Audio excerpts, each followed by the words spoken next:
Hello बच्चों, let's read the given question. The question says a sound wave had frequency 1000 hertz and wavelength 33 centimeter. How long will it take to move through 1 kilometer?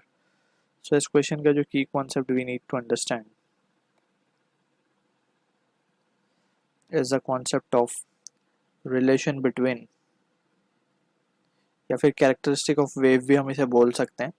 Relation between speed of sound, frequency and wavelength. तो we have studied एक relation हमने देखा है इसका इन तीनों के बीच में. Speed means v, frequency means n, lambda means wavelength. ठीक है ना, इसको प्रॉपर्ली लिख देते हैं. तो ये रिलेशन क्या है, basically v is equals to n into lambda. ठीक है, अब यहाँ पे क्वेश्चन को अगर हम ध्यान से देखें तो हमें क्वेश्चन में बोला गया a sound had a frequency. Frequency हमें गिवन है n, दैट इज 1000 हर्ट्ज. ठीक है, वेवलेंथ हमें गिवन है 33 सेंटीमीटर. तो सेंटीमीटर को हमें मीटर में कन्वर्ट करना पड़ेगा. So 1 centimetre is 10⁻² metre. ठीक है ना. How long will it take to move through 1 kilometre. Distance given है हमें 1 kilometre. 1 kilometre corresponds to 1000 metre. ठीक है, ये सारी वैल्यूज हमें गिवन है और हमें पूछा गया टाइम, कितना टाइम लगेगा इसको 1 किलोमीटर चलने के लिए. तो हमें पता है कि स्पीड जो होता है वो होता है डिस्टेंस अपॉन टाइम. अब हमें डिस्टेंस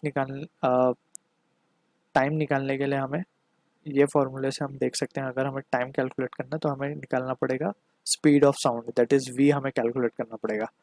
अब हमें पता है we can say now t को हम लिख सकते हैं d अपॉन v की जगह हम लिख सकते हैं n इंटू लैम्डा. सिंस हमें पता है speed of sound is what, n into lambda, जो कि हमने की कंसेप्ट में देख लिया. अब जस्ट हमें यहाँ पे क्या करना है, वैल्यू सब्स्टिट्यूट करनी है. तो d हमें गिवन है 1000, n हमें गिवन है 1000, लैम्डा हमें गिवन है 33 10⁻². राइट, सो ये 1000 से 1000 कैंसिल हो जाएगा. सो टाइम आ जाएगा 100 अपॉन 33. ये 10⁻² न्यूमरेटर में जाके 10⁻+2 बन जाएगा. 10⁻+2 means 100, 100 upon 33.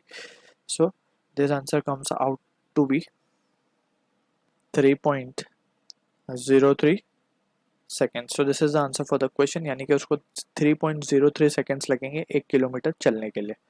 So this is the answer. I hope you understood the solution. All the best.